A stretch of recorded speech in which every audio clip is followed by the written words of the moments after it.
Hola, ¿qué tal? Les habla John de BitJCB y estas son mis redes sociales para que me sigan.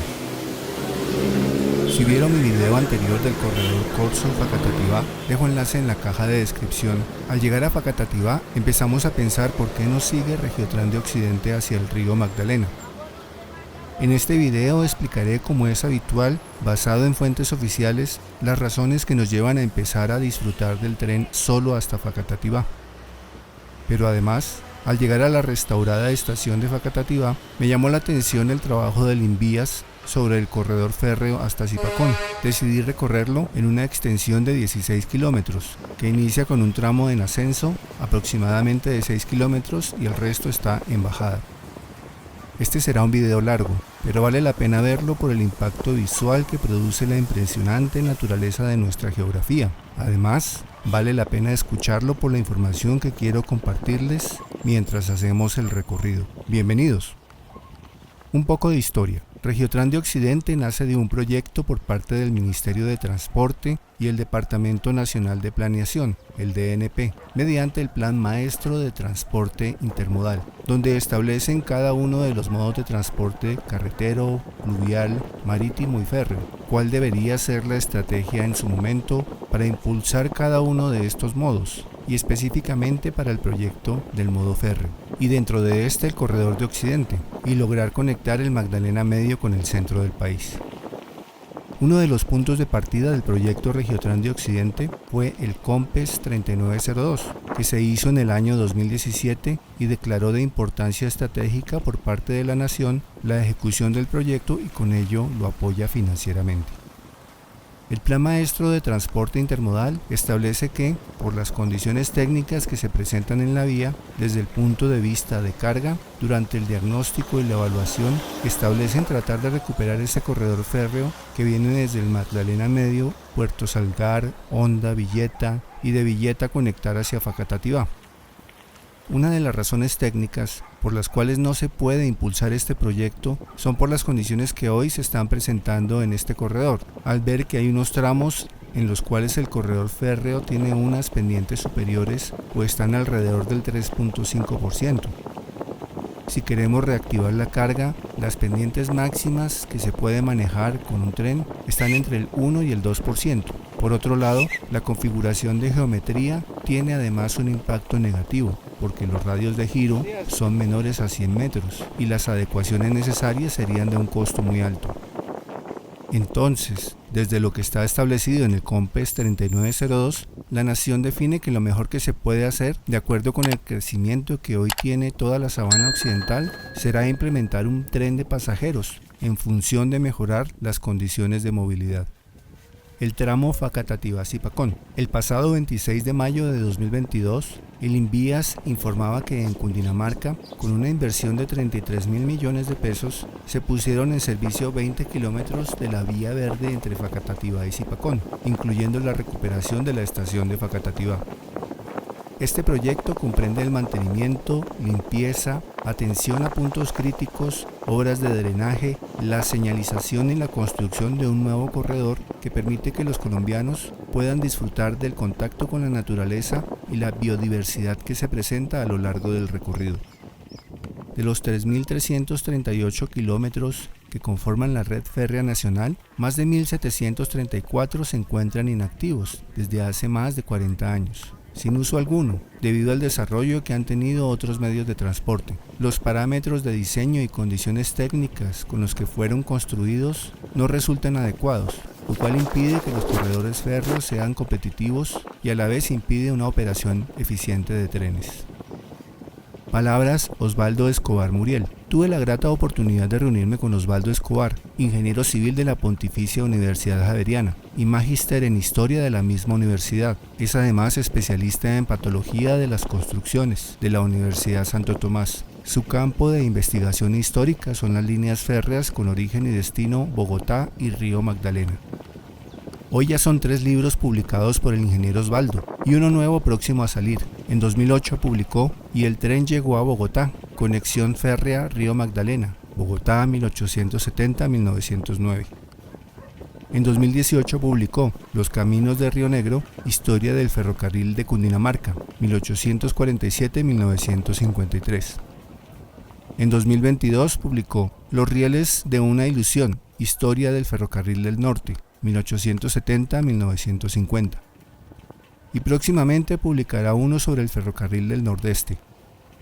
Osvaldo es además miembro de la Academia de Historia de Bogotá desde el año 2009. También es académico de número de la Academia Colombiana de Historia de la Ingeniería y de las Obras Públicas. El campo de la investigación que yo manejo es el territorio de la altiplanicie cundiboyacense hasta el río Magdalena, es decir, todos los ferrocarriles que salieron de Bogotá tuvieron origen en Bogotá y llegaron al río Magdalena.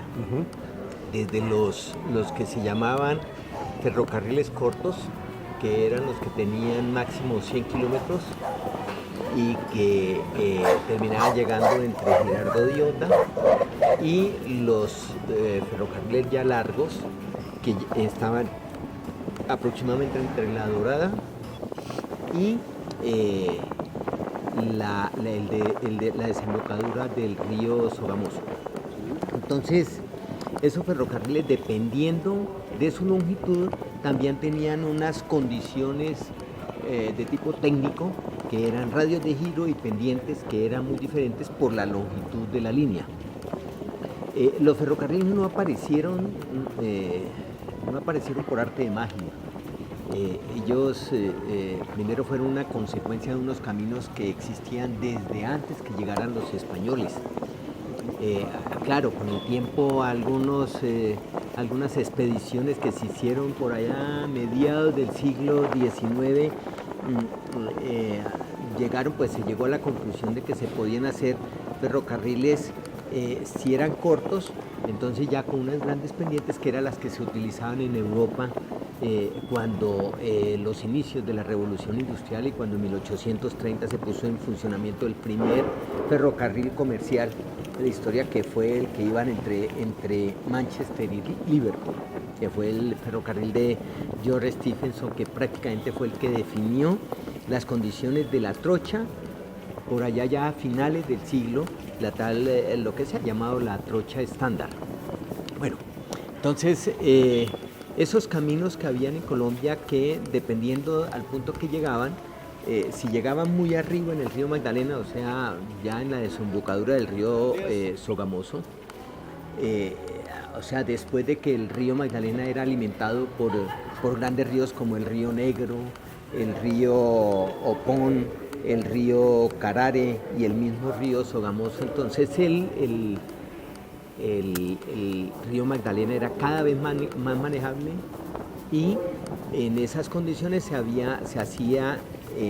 idea era hacer un ferrocarril que iba desde Bogotá hasta el río Magdalena, y por el río Magdalena se iba hasta la costa norte, que era donde salían los barcos para Europa o Estados Unidos. La gran ilusión era hacer un ferrocarril que se fuera por el río Magdalena, que conectara las regiones y que conectara al país con el exterior. Sobre esa base, y a partir más o menos de 1850, estamos hablando de 20, 30, 40 y hasta 50 años de retardo con respecto a los avances que dio la Revolución Industrial, los ferrocarriles empezaron a pensarse aquí en Colombia. El primero fue Tomás Cipriano de Mosquera, que contrató, el Estado contrató, en ese gobierno contrató a un ingeniero francés llamado Antoine Poncet para que definiera una ruta, un carreteable, no exactamente un ferrocarril, que fuera entre Bogotá y el río Magdalena por la ruta del Río Negro. Esa ruta del Río Negro era una ruta que ya se había enseñado desde los tiempos de 1500, después de Gonzalo Jiménez de Quesada, era una ruta muy parecida. Poncet hizo toda esa exploración con todos los problemas que pudo haber tenido una persona, un francés que casi no conocía el español, y que llegando a sitios inhóspitos en esa época, toda la la vertiente del Río Negro, toda la hoya del Río Negro era prácticamente desconocida.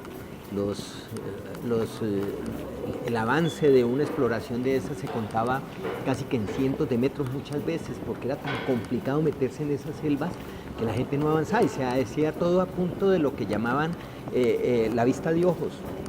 O sea, el ingeniero lo que hacía era pararse en una colina y desde la colina decir, no, yo puedo pasar la línea por determinado punto. Esos primeros ferrocarriles, a pesar de que cuando se trataba de diseñar un trazado, se tenía que ir por el trazado para manejar una trocha.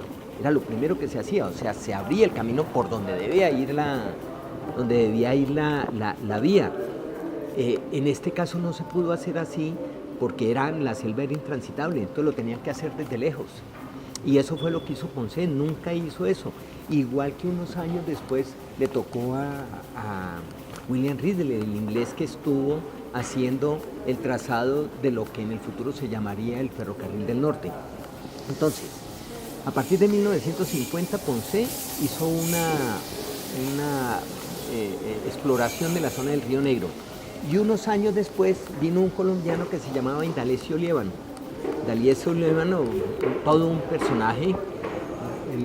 Él era un ingeniero, de los primeros ingenieros, porque la ingeniería aquí no se manejaba. Aquí ser ingeniero no era valorado y él era el que manejaba el Observatorio de Bogotá. Se retiró y se dedicó un poco a hacer la exploración de los ferrocarriles, porque pues, no existía la gente. Nosotros, los gobiernos no tenían la infraestructura, ni la planificación, ni los profesionales para poder hacer un trabajo de estos. Por eso era que tenían que contratarse gente de afuera. Entonces, Indalecio Liévano, a él lo contrató el Estado Soberano de Cundinamarca para que hiciera un complemento de lo que ya había hecho Poncé. Y con ese complemento fue que Indalecio Liévano planteó una serie de rutas de ferrocarril que prácticamente son la base de los ferrocarriles que hoy existen en Colombia, o por lo menos que se trataron de construir en Colombia, así fuera parcialmente. Él, dentro de los grandes logros que hace y que en ese momento no se le reconoció, seguramente por los costos, por múltiples razones, fue el ferrocarril del Guarumo. El ferrocarril del Guarumo es el único ferrocarril que aguanta las especificaciones, que soporta las especificaciones y que clasifica para lo que hoy tiene una exigencia un ferrocarril, que son pendientes de menos del 1.5. La pendiente que él manejaba, que era una salida él salía por la ruta del ferrocarril del sur.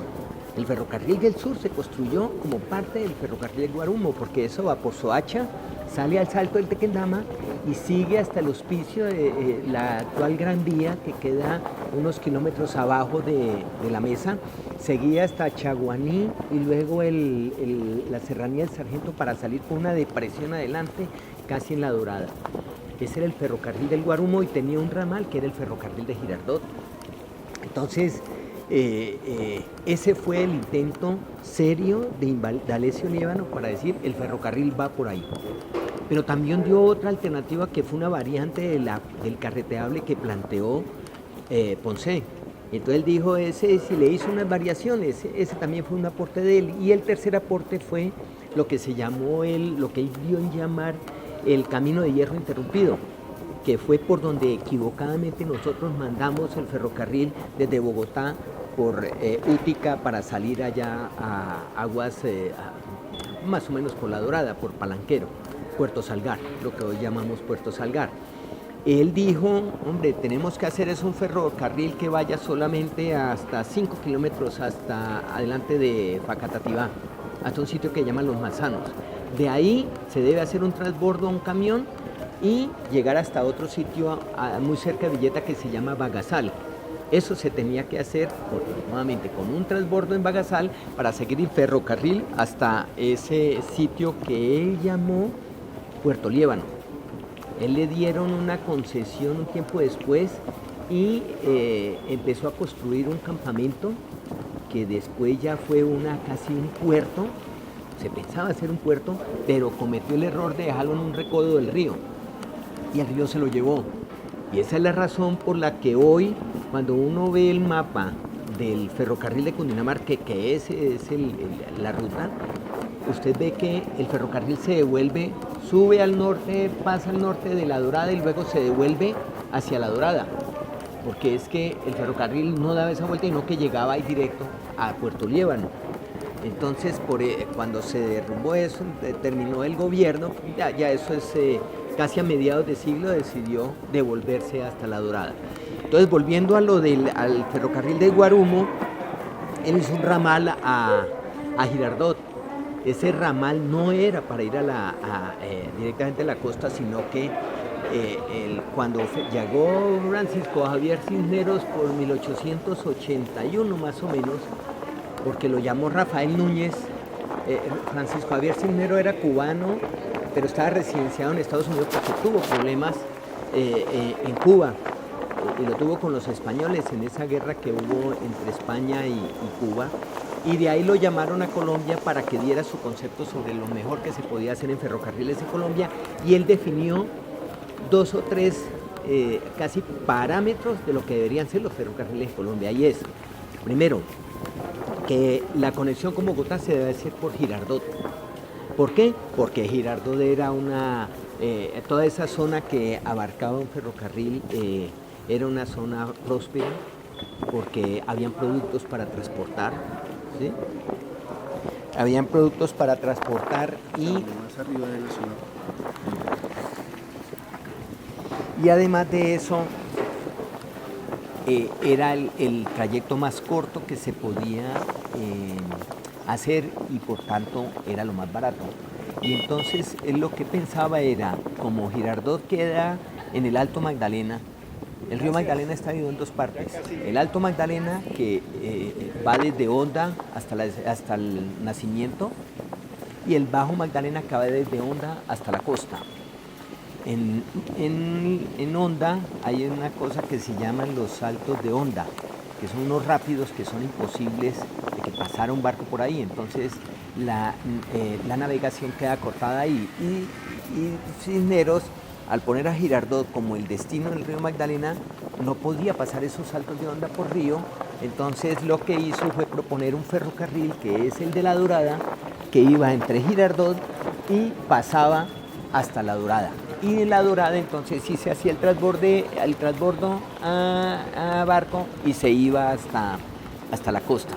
Ese era el pensamiento de Cisneros. Y además de eso, él propuso la trocha angosta. La trocha angosta es una trocha, primero ha sido la razón de tantos debates y discusiones en el país, pero no son los que definen. Nosotros no podíamos ir al ritmo del desarrollo mundial de los ferrocarriles, porque la información que nosotros teníamos estaba muy atrasada, como decía, 50, 60, 70 años e incluso más. Y la trocha angosta, que son 90 centímetros, e incluso la de 1 metro, era una trocha que permitía radios de giro pequeños. Los radios de giro es la curva que hace un tren. Si usted tiene una trocha ancha, usted tiene que tener radios de curva de hasta 1500, 2000 metros. Y en nuestras cordilleras eso era imposible. Entonces la lógica de Cisneros era, ustedes no pueden hacer ferrocarriles de trocha más ancha que la angosta, o sea, la angosta de 90 centímetros es la propia. Y él empezó 4 ferrocarriles en Colombia. Uno que fue el de La Dorada, el otro el de Girardot, y el otro está en el ferrocarril de Antioquia, y si mal no estoy, creo que fue el ferrocarril de Occidente. Esos fueron los ferrocarriles, y él impuso la trocha angosta aquí en Colombia. En algún momento también se hizo aquí trocha de 1 metro. Entre 1 metro y 90 centímetros no hay ningún problema. El problema se da si usted tiene una trocha de 90 centímetros y quiere ampliarla a 1 metro, porque a usted no le sirven ni los terraplenes, ni la infraestructura que usted haga, ni los movimientos de tierra, y tampoco le sirven las traviesas. Las traviesas son las durmientes que se colocan para poder apoyar los rieles. Y si usted tiene 90 y va a pasarlo a 1 metro, usted ya las durmientes no le sirven. Pero si usted va a pasar de 1 metro a 90, ahí sí le sirve.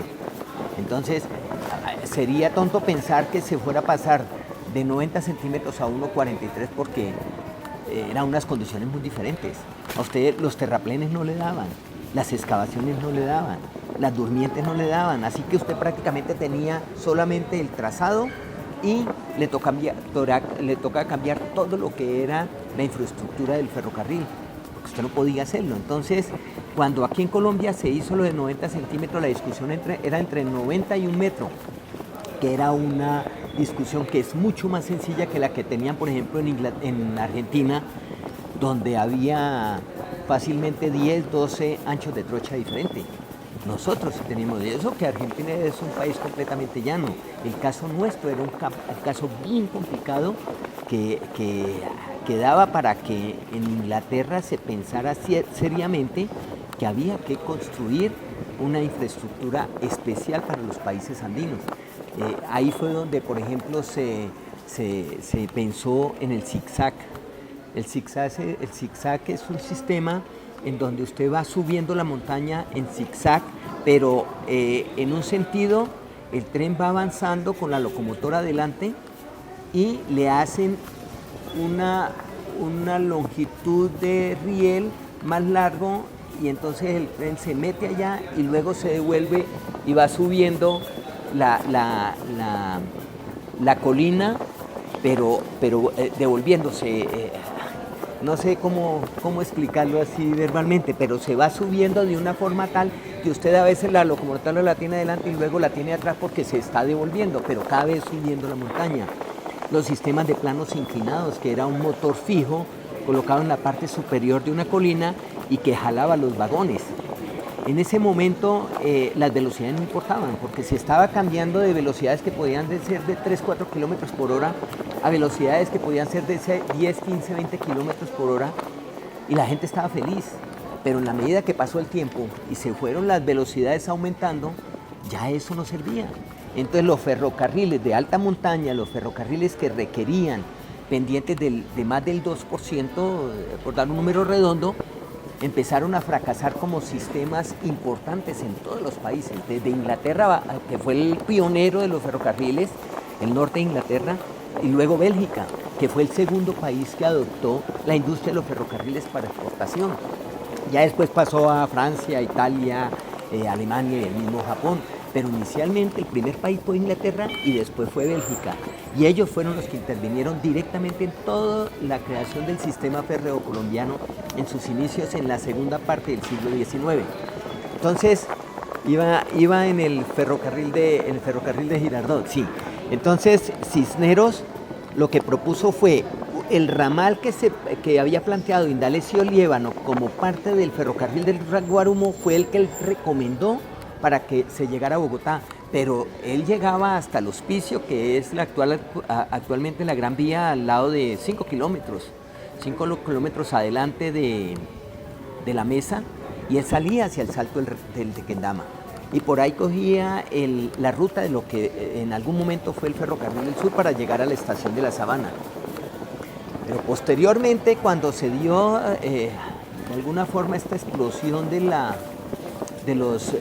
los ferrocarriles, cuando ya los ferrocarriles se pensaron ya más que unos tramos inconexos en todo un sistema, entonces ya el país empezó a pensar en ferrocarriles más largos. Entonces vino el ferrocarril de Cundinamarca. El ferrocarril de Cundinamarca fue la combinación del ferrocarril de La Sabana, que era de Bogotá a Facatativá, una longitud de 49, 50 kilómetros, que lo hicieron ingenieros colombianos con inversión colombiana, tecnología colombiana e incluso materiales tomados de una ferrería que estaba en Subachoque, que quedaban muy poquitos kilómetros de donde se estaba construyendo el ferrocarril. El problema de esa ferrería es que producían hierro, y a nosotros nos tocó la tristeza de que el hierro, más o menos por allá por 1890, cuando nosotros teníamos el boom de la construcción de los ferrocarriles, el hierro se dejó de usar. Esa fue una de las grandes implicaciones que tuvo el desarrollo tecnológico que se inició con la revolución industrial y que nos llegó a nosotros tardíamente. Entonces nosotros construimos una industria, se llamaba la Ferrería La Pradera, para producir rieles en hierro. Y cuando nosotros ya teníamos toda la infraestructura, la industria produciendo, ya entregaron como 500 toneladas de hierro al ferrocarril de la Sabana, entonces vino el cambio que lo dio Estados Unidos, produjo industrialmente el acero, cambió por razones de sacarle el carbono al hierro y hacerlo mucho más parejo, homogéneo el material y además de eso más fuerte.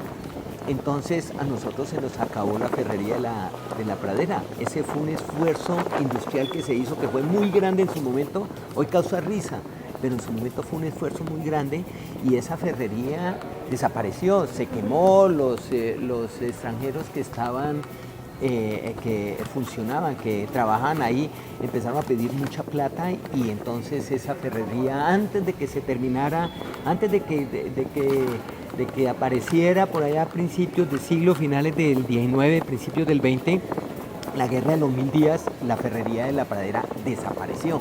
Entonces el ferrocarril de la Sabana, que fue la primera parte de lo que después se llamó el ferrocarril de Cundinamarca y en últimas lo que se llamó el Expreso del Sol, ¿sí? Fue ferrocarril de la Sabana, ferrocarril de Cundinamarca y Expreso del Sol, que tienen la misma ruta pero cada vez ampliada. Entonces el ferrocarril de la Sabana iba de Bogotá a Facatativá. Cuando se construyó ese ferrocarril, como les digo, con mano de obra colombiana, con inversión colombiana, con tecnología colombiana, entonces se decidió ampliar el ferrocarril, que ya se llamaba Ferrocarril de Cundinamarca, que iba hasta La Dorada. Y en el punto de Facatativá se unió el ferrocarril de Girardot, por intereses que la verdad desconozco. Incluso hay chismes de que decían que el presidente San Clemente por allá por 1890 y pico, no, casi en la guerra de los 1000 días, tenía algún predio por los lados de Anolaima y entonces que él exigió a los ingleses llevar el ferrocarril por ahí. Yo no encontré documentos que indicaran eso, lo dejo en el aire. Pienso que más fueron intereses de los ingleses de llegar a Faca, primero porque construían menos, segundo porque tenían mejores condiciones para toda la carga que venía por el otro lado. Y por esa razón fue que desecharon la ruta del Salto del Tequendama. Yo creo que ese es uno de los grandes problemas que tuvieron los ferrocarriles de Colombia para tener ese declive tan grande que tuvieron a mediados del siglo XX, aunque hubo otras razones que si hay tiempo se las iré explicando. Cuando ya el ferrocarril de la Sabana, que fue como les decía, fue un intento, una inversión de gente colombiana con créditos en el Banco Nacional, esta gente por alguna razón se declararon en quiebra y no le pagaron al Banco Nacional el crédito con el que construyeron el ferrocarril. Y entonces el Banco Nacional, en nombre de la nación, se quedó con las acciones que le correspondían a estos privados. Entonces, el 50% era el departamento, el otro 50% de la nación. Y hubo un hombre, Lorenzo Cuellar, que se quedó con 10 acciones. Entonces, esto era un proyecto de la nación y el departamento, es decir, del Estado, con un inversionista privado chiquitico, pero que estaban regidos por el Código de Comercio, es decir, por un código que no era de la nación y que no manejaba ni contabilidad de acuerdo a la forma como manejaba la nación, y se formó un lío muy grande entre la nación y el departamento que lo llevó a alrededor de 25 o 30 años de pleitos para saber de quién era el ferrocarril, porque la nación lo hipotecaba, porque el departamento quería hacer inversiones y no podía, tenía que pedirle permiso al socio, pero lo tenían que hacer como inversionista privado, pero eran de la nación. Entonces se formó un enredo muy grande que solo la Corte Suprema de Justicia, por allá en 1916, dio un fallo a favor de la gobernación. Solamente hasta ese momento entonces se pudo prolongar el ferrocarril desde Facatativá porque había tenido muchos problemas. Entonces en Facatativá, cuando ya estaba interviniendo, cuando ya empezó a intervenir la Sociedad Colombiana de Ingenieros como cuerpo consultivo del gobierno, esto no, la Sociedad Colombiana de Ingenieros de pronto fue uno de los primeros gremios que tuvo la oportunidad de intervenir en los proyectos grandes del país. esa sociedad nació en un garaje allá por 1882, pero en la medida que pasó el tiempo, que la ingeniería se fue imponiendo en el país, que habían facultades de ingeniería. Hay que tener en cuenta que cuando se enseñaba ingeniería en este país en el siglo XIX, se enseñaban eran matemáticas y topografía. Eso era lo que se manejaba. Y con el tiempo la sociedad se volvió cuerpo consultivo del gobierno, estamos hablando de principios del siglo XX, y ahí aparecieron las interventorías. Nosotros antes manejábamos las cosas casi al gusto de un gobernante, de los militares que gobernaron el país en ese siglo XIX. El 60% de los gobernantes que hubo en el país en el siglo XIX eran militares, y gran parte de los que eran propietarios, por ejemplo, en el ferrocarril del norte, eran militares. Fonegra, que fue el que empezó ese ferrocarril, Dávila después, Daniel Aldana, que era el gobernador del Estado Soberano de Cundinamarca, también era militar. Todos eran militares, inclusive los mismos presidentes, muchos eran militares a veces retirados. Entonces, el ferrocarril, estaba hablando yo del ferrocarril de Cundinamarca. Cuando ya hubo el fallo, entonces ese ferrocarril se pudo ya extender, y esa extensión se hizo con contratos que eran, yo sostengo que en Colombia los primeros contratos que se hicieron de concesión fueron lo que yo llamo los 0G, porque nosotros no teníamos ni idea de hacer un contrato de concesión, pero absolutamente ninguna idea. Voy a darles casi que para mí es una anécdota. Cuando se pensó en los primeros ferrocarriles por allá en 1872, que el gobierno empezó a pensar en un ferrocarril largo, hubo empresas o inversionistas extranjeros, básicamente de Inglaterra, que lo que proponían era: deme la explotación del ferrocarril durante 50 o 100 años. Y usted me da una base, y además de eso me da 5 millones de hectáreas a lo largo de toda la línea. Nosotros no podemos olvidar que los ferrocarriles nacieron con las minas, y los ingleses eran unos genios para eso, porque ellos hicieron todos los ferrocarriles. Eran tramos inconexos entre los canales que ellos mismos construyeron en el siglo XVIII y las minas. Y entonces ellos estaban muy interesados en las minas, y había un nicho muy grande por los lados de Muso para pensar que había que sacar un ferrocarril que iba desde Bogotá hasta el Carare. Era lo que se llamaba el ferrocarril del Carare. Entonces 5 millones de hectáreas que pedían ellos, póngale el precio, multipliquémoslo primero por 10.000 metros cuadrados que tiene una hectárea. Eso ya empieza a salirse del entendimiento. ¿Cuántos? 5 millones multiplicado por 10.000 le da 5. Ya empieza a salirse. Y multiplíquelo por 100.000, que puede valer el metro cuadrado en promedio en cualquier sitio, no llamemos urbanos, sino en cualquier sitio a lo largo de la línea, en las zonas suburbanas, ¿sí? Un promedio de 100.000 pesos. La cifra se sale de la cabeza de una persona. Y eso es muy claro, porque construir un ferrocarril no era fácil. El presupuesto nacional en 1870, cuando estaba Salvador Camacho Roldán de secretario de Fomento, que era el equivalente a ministro de Obras de hoy, el presupuesto era como 3,5 millones. El de la Nación, porque los estados soberanos tenían un presupuesto, era inferior, pero muy parecido. Y el ferrocarril, por ejemplo, entre Bogotá y Bucaramanga, lo que llamaba el ferrocarril del norte, valía 17 millones más un ramal que costaba como 13 millones, eso significaba 30 millones de pesos. Había paridad entre el dólar y el peso colombiano, y 5 veces con respecto a la libra esterlina. Es decir, una libra esterlina valía fijos 5 pesos. Y valía 30 millones, comparado con el presupuesto que era 3,5 millones. Le podía decirse que nosotros enfrentamos unas obras que podrían valer entre el 8 y el 9 veces el presupuesto nacional, para hacer una obra de ese tamaño, y con unos argumentos que eran muy débiles, porque es que el gobierno decía: ¿yo cómo voy a hacer una línea de ese valor? O ¿cómo voy a hacer una línea que me va a favorecer algo tan específico en el país, mientras que el resto del país no iba a tener los beneficios de esa línea. Entonces decía, eso lo que nos va a generar son problemas de guerras, de más guerras, porque a la gente no le va a gustar que usted haga una línea, se gaste el presupuesto nacional multiplicado por 8 veces, ¿sí?, en una línea que solamente va a ayudar a las personas que están en ese corredor. Entonces, esas concesiones, volviendo yo ya, dejando la anécdota, esas concesiones eran muy básicas y generaban una gran cantidad de problemas a nivel jurídico. Una de las razones que yo sostengo, de las tantas razones que se ventilan para justificar o para explicar el fracaso, el mal llamado fracaso de los ferrocarriles colombianos, fueron los problemas jurídicos.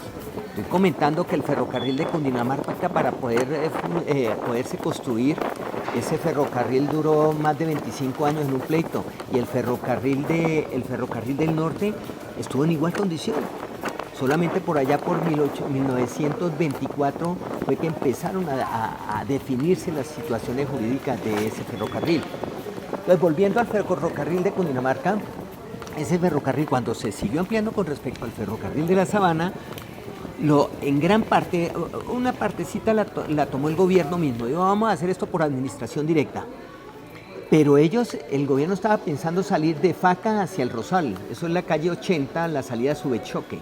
Y entonces había un sitio que se llamaba el Dintel, que quedaba como a unos 13, 14 kilómetros, donde había una serie de minas de carbón, en donde el gobierno decía, yo paso mi ferrocarril por allá para beneficiarme con esa carga.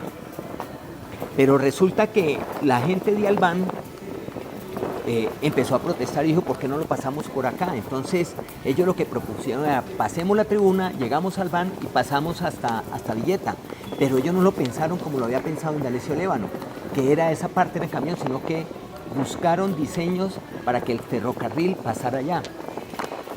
Allá a nivel de detalle hubo 2 diseños, pero que fueron muy desequilibrados al momento de tomar la decisión. Yo creo que se impuso la gente de Albán y eliminaron el ramal que ya se había hecho hasta el Dintel, porque ese iba a salir hacia el Vino, hacia el lado de La Vega, por la ruta de Antoine Poncet, y se devolvieron y dijeron, vamos a salir por lo que llamó Indalecio Lévano el camino de hierro interrumpido. Pero ellos lo hicieron en ferrocarril, no lo hicieron camión. Comentario editorial. Este video es un paso adelante en lo que inicié con la entrega anterior. Lo mejor está por venir, y notarán que con este último vamos en la dirección correcta en contenido visual y narrativo. Sobre hacer una ciclovía en un corredor férreo puede parecer una defecio o una chambonada, pero es la realidad que tenemos que enfrentar. No será fácil ni técnicamente viable volver a usar el corredor tal y como se construyó. Sin embargo, la oportunidad de poder hacer uso del sendero de una manera medianamente segura nos permite reflexionar y apropiarnos de algo que es nuestro. Ojalá puedan hacer este mismo recorrido y compartirme sus opiniones. Quedará abierta la opción de aprovechar las líneas férreas antes de que la naturaleza tome de regreso lo que es suyo, o antes que sean invadidas por personas y levanten muros o cercos. Por favor, lo más importante es que apoyen mi trabajo con su suscripción, dándole me gusta al video, comentando y en el siguiente nivel, haciendo una donación voluntaria mediante Supergracias, o cada mes siendo miembro del canal. Detalles en la descripción del video. Gracias por ver el video y nos vemos en el siguiente. Hasta pronto.